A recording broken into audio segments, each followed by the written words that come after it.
Hi மக்களே, welcome to Charlin's cooking and baking. இன்றைக்கி ஒரு பிடிக்கரணை மசியல் செய்ய போகிறோம்.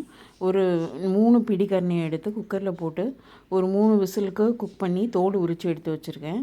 அதை நல்லா மேஷ் பண்ணிக்கணும். அது கூட மேஷ் பண்ண பிறகு அது கூட 1 ஸ்பூன் சில்லி பவுடர், கொஞ்சம் உப்பு, ஒரு 2 டேபிள் ஸ்பூன் அளவுக்கு புளி தண்ணி இதெல்லாம் சேர்த்து நல்லா கலந்து வச்சு தனியாக ஓரமாக வச்சுருங்க. ஒரு கடாயில் ஒரு 50 ml எண்ணெய், நல்லெண்ணெய் எடுத்துக்கிட்டால் ரொம்ப நல்லாயிருக்கும். கொஞ்சம் எண்ணெய் எக்ஸ்ட்ராவாக தான் பிடிக்கும். அதில் 1 ஸ்பூன் கடுகு போட்டு தாளிச்சிட்டு அது நல்லா வெடித்ததும் 1 ஸ்பூன் உளுந்து அதையுமே போட்டு நல்லா தாளிச்சிக்கலாம். தாளித்த பிறகு ஒரு 5 பல் பூண்டு தட்டி வச்சுருக்கேன் நசுக்கி, அதை சேர்த்துக்கலாம். ஒரு பச்சை மிளகா, அப்புறமா ஒரு வெங்காயம் சேர்த்து நல்லா வதக்கிக்கலாம். எண்ணெய் நிறைய இருக்கிறதுனால சூப்பராக நல்லா வதங்கி வரும். வெங்காயம் வதங்கினோடனே ஒரு தக்காளி அது சேர்த்து அது கொஞ்சமாக வதங்குறதுக்காக கொஞ்சமாக உப்பு சேர்த்துக்கலாம். ஏற்கனவே பிடிக்கரணையில் உப்பு போட்டு கலந்து வச்சுருக்கோம், அதனால் அதை ஞாபகம் வச்சுக்கணும்.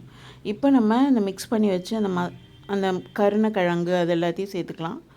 சேர்த்துட்டு நல்லா இந்த எண்ணெயோடு சேர்த்து நல்லா குக் பண்ணணும். எப்படின்னா இந்த எண்ணெய் பிரிஞ்சு வர வரைக்கும் நமக்கு தெரியும் இல்லையா, அப்போ நல்லா செம்ம சூப்பராக இருக்கும். இது சாம்பாரோட இல்லை எனி ரசம் அதோடு வச்சு சாப்பிட்றதுக்கு சூப்பராக இருக்கும். தேங்க்யூ ஃபார் வாட்சிங்.